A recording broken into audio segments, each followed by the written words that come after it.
ẹrùsìn Ọlọ́run ẹjá páyọ Ọlọ́run ẹjá dúró déédéé ẹjá bẹ̀rù Ọlọ́run kákọ̀ Ọlọ́run bá kún bílẹ̀ bá ti má tí bá ti ń sú àsìkò tá fẹ́ kó ń bẹ́ ó ń súnmọ́ nìyẹn ọkàn ń bẹ àjọ kíjímà jẹ́ ìjọ náà síláyé má lẹ́nu níjọ́ kan náà làwọn náà ní síláyé má tí wọ́n kíjímà lẹ́yìn wa káwà máa di ẹrù ká fi sẹ́rẹ̀ síwájú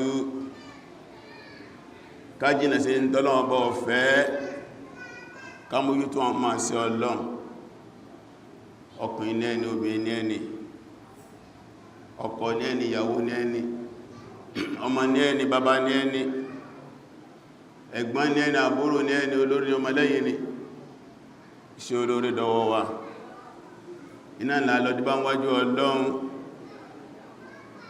Ànábì ní sọ́fẹ́sàgbé kan ó ní ittaqillaha ma kunta ó máa bẹ̀rọ ń pẹ́ tó bá ti wà máa ń gbogbo ọdá wà ní ìbẹ̀rù Ọlọ́run ọmọ láàrin ìbẹ̀rù Ọlọ́run ó ní máa fi dáadáa tẹ̀láì dáadáa ọmọ pa ìdá tó bá ṣe rẹ̀ abẹ́ Ọlọ́run náà kó fà ní ṣe olóore ṣe ẹ̀yin ẹrúsìn Ọlọ́run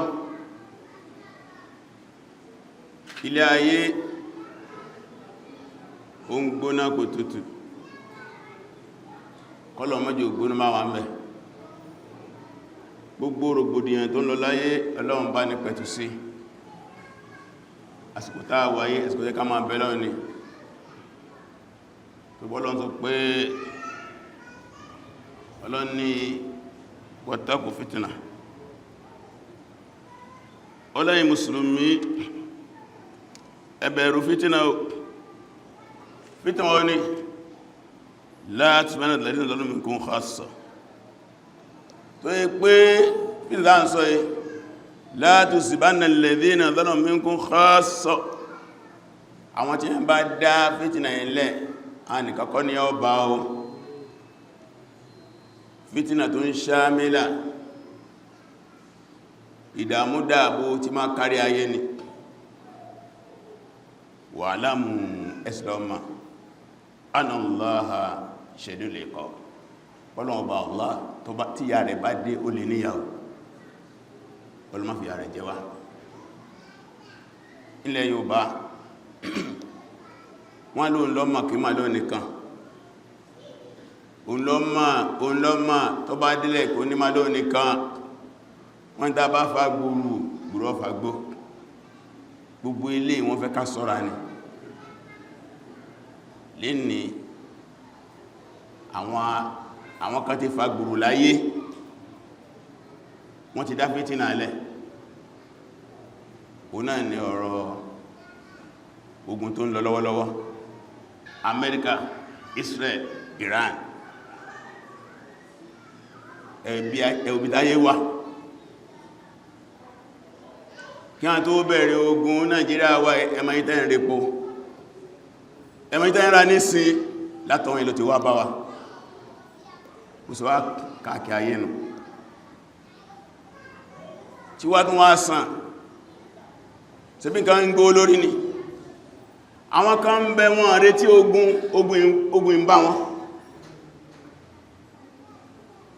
Saudi Arabia ò retí ogun Kọ́tọ̀rù ò retí ogun Emirates ò retí ogun Bahrain ò retí ogun Jordan ò retí ogun gbogbo ń bá wọn nǹkan wọn ń bà jẹ́ àwọn èèyàn wọn ń kú gbogbo ń tọ́mọ nìyàn fi owó rọ̀bìrọ̀bì ṣe ó ní ń tàn jù nǹkan sí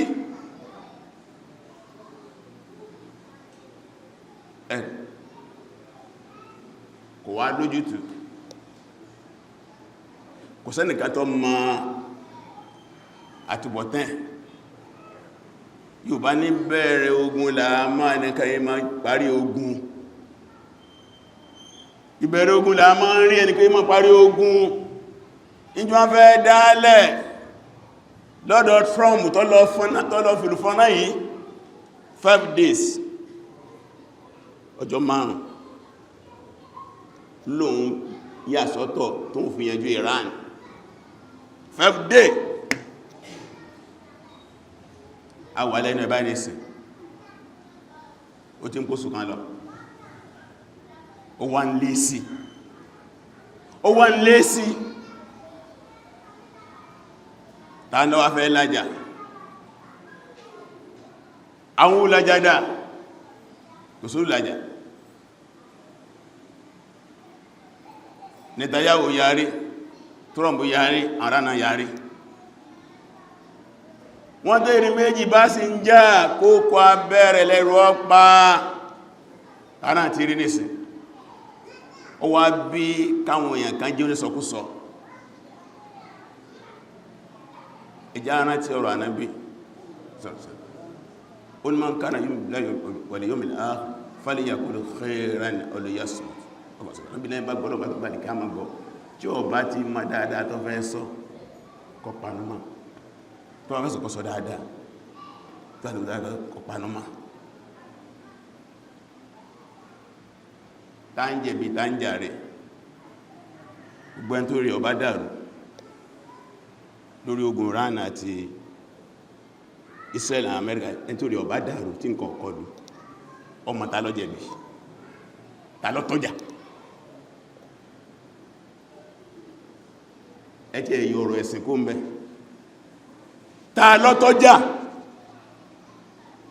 Amẹ́ríkà ló tọ́jà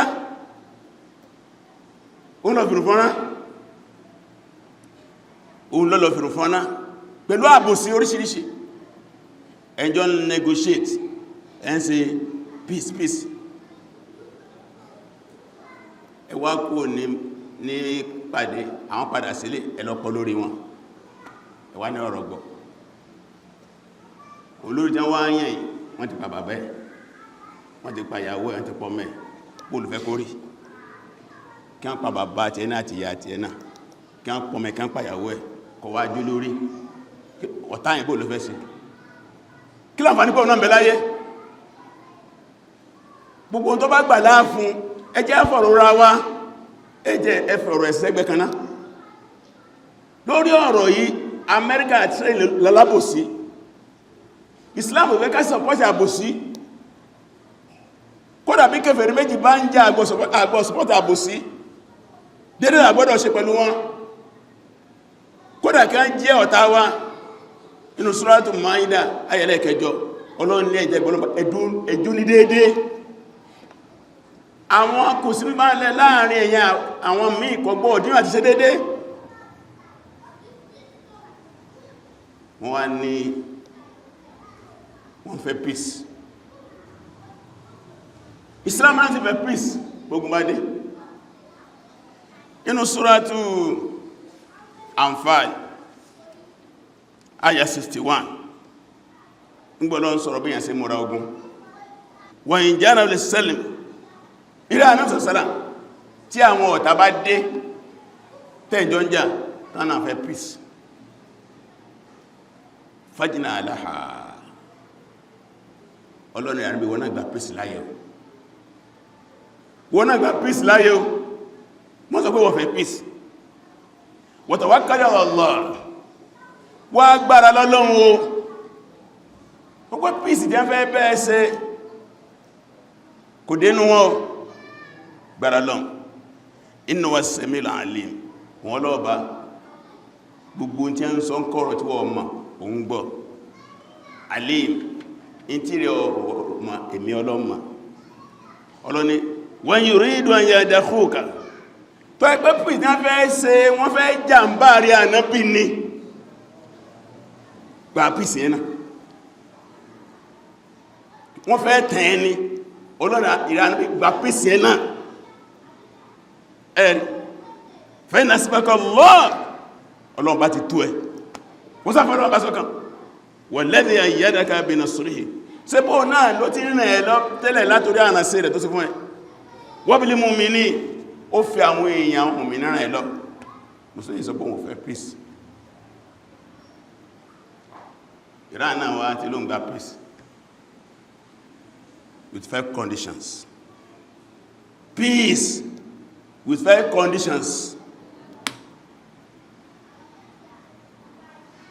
through Tani to Pakistan Pakistan lọ bá àwọn Iran, àwọn ará bí wọ́n ń bá mi, ó ti sú wọn, Iran kò sí problem, 5 conditions. Bí wọ́n á gbà wọn gbà, ó kù sí wọn lọ́wọ́. Kọ́rísà àkọ́kọ́, waqfu kamil ludwan wal iktiyalat min janil adu. Peace na fẹ́ ṣe. Total ceasefire. Àwọn kún àtúgbọ́dọ̀ yí nǹkan máa wọn mọ́. Lẹ́yìn náà, kẹ́tù wá máa assassinate àwọn èèyàn wọn. Enough is enough. Number 1. Number 2. Insha aliyati lidamani adami adati fadli harb. Allah ti ní in tí ó fi alọ́kàn balẹ̀. Àkọọ́lẹ̀ àjọsọ tí ó fi alọ́kàn balẹ̀ wípé wọ́n ní padà bẹ̀rẹ̀ ogun mọ́. Number 3. Dáfídà tó bá lórí ogun yìí, gbogbo ń tàà lùsì lórí ogun yìí, a gbà ẹ̀tọ́ wa padà lọ́wọ́ wọn. Wọ́n sanwó, owó ẹ má bínú. Number 4. Inihal harb ala jami jabuhat. Lẹ́yìn náà, gbogbo ogun tí ń lọ ní Middle East ó gbọ́dọ̀ dúró. Ọ̀rọ̀ Palestine, ó sì kíní? Ọ̀rọ̀ Lebanon, ọ̀rọ̀ Yemen, ọ̀rọ̀ Iraq.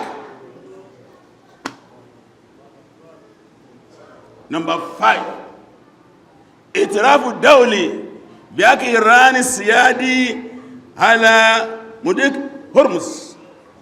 A ń sì fẹ́ kí gbogbo àgbáyé kọ́rọ̀ recognize pé Hormuz àwọn yẹn o, àwọn làwọn ní, àwọn lọ́mọ control ẹ̀. A ń fẹ́ war recognition. That's our demand. Tíra ló ń fẹ́ nù. Bọ́ọ̀lù ń bẹ lákàdádá ní. Bẹ́lá, Trump and Netanyahu. Ìrọ̀lọ́un, adúpẹ́ lọ́dọ̀ ẹ̀. Wọ́n lọ ọmọ náà láàrín síná. Ọmọ náà láàrín síná. Ilé ìtò ṣẹlẹ̀ náà tẹ̀wà lọ́rùn. Àsánìkan náà lè fojú Netanyahu gúnlẹ̀. Ẹnìkan náà lè kó Trump sí jìnìjìnì. Kílẹ̀ tó wá ń fẹ́? Dẹ́mà pé agbára òpin síbì kanú. Ọlọ́run ló lágbára. Kẹ́sí pé Iran lágbára tó Amẹ́ríkà àti Israel rárá. Ṣùgbọ́n Ọlọ́run bá fẹ́ tẹ́ wọn. Ó fẹ́ kàn wọ́n lábò pé ẹ jẹ́ nǹkan kan. Àbẹ̀ Ọlọ́run bá lè kọ́lá kó bá ní pẹ̀sáyé.